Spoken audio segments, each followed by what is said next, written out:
যারা একজন খুব আমাকে বলছেন যে স্যার আপনি কথায় কথায় হিন্দু আর মুসলমানদের এক করে দেন।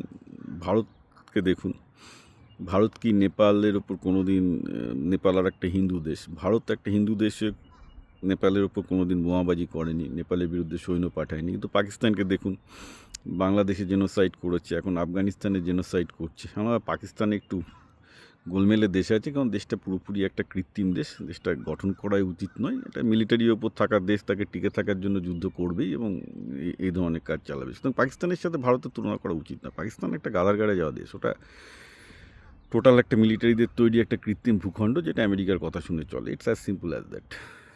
এবার প্রশ্ন হচ্ছে যে কিন্তু স্যার এই যে দেখুন, কাতার, কুয়েত, সৌদি, এরা ইরানের সাথে যুদ্ধ করছে, সৌদি ইয়েমেনকে মারছে। অর্থাৎ ওনার বক্তব্য হচ্ছে মুসলমানরা মুসলমানদের মারছে, কিন্তু হিন্দুরা তো গৃহযুদ্ধ করে না, অর্থাৎ আপনি কেন তাহলে এই করলেন? বললেন তাহলে আপনি স্বীকার করুন যে মুসলমানদের মধ্যে গৃহযুদ্ধের প্রবণতা আছে। আমি বললাম দেখো, সেটা নিয়ে তো আমি লিখেছি, যেটাকে ফিতনা বলে। যে হজরত মোহাম্মদ যেদিন মারা গেলেন, যেদিন মানে হজরত মোহাম্মদের দেহ তখনও দফন করা হয়নি, অর্থাৎ কবর দেওয়া হয়নি, হ্যাঁ, সেই তার মরার 1 ঘন্টার মধ্যে মুসলমানদের মধ্যে গৃহযুদ্ধ শুরু হয়ে গেছিলো, যার থেকে শিয়া সুন্নি তৈরি হয়, যেটা ইতিহাসে আমি 2 দিন আগে লিখেছি অ্যাকচুয়ালি। ফিতনা 1, ফিতনা 2 আছে। ফিতনা বলে ওদেরকে, গৃহযুদ্ধটাকে।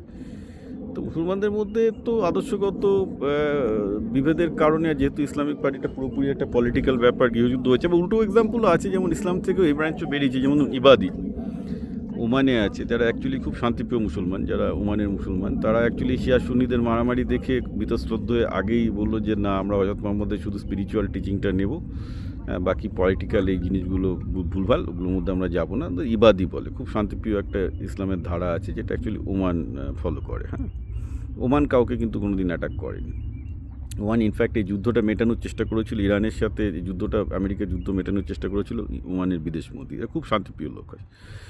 তো ব্যাপারটা হচ্ছে, ইসলামের মধ্যেও ভাগ আছে, রাজনৈতিক কারণ আছে, ব্ল্যাঙ্কেটলি কোনো ধর্মকে দোষ দেওয়া উপায় না। তবে হ্যাঁ, এটা ঠিক যে ইসলামের ইতিহাসের মধ্যে গৃহযুদ্ধ বা ফিতনা আছে, এটা অস্বীকার করার উপায় নেই। কিন্তু সে তো হিন্দুদের করতে গেলে কুরুক্ষেত্রের যুদ্ধ আছে, হিন্দুদেরকে যুদ্ধ করতে তো মানে কেউ মানা করেনি।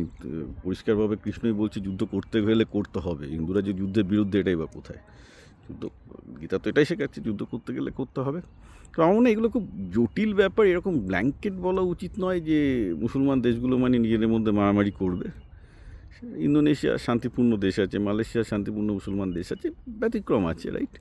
আমি বললাম ওমান খুবই শান্তিপ্রিয়। সুতরাং এটা আমার ধারণা, এটা একটা, তার ইতিহাস, রাজনীতি, অনেক কিছুর উপর ডিপেন্ড করে। হ্যাঁ, অত সহজে এগুলো বলা উচিত না।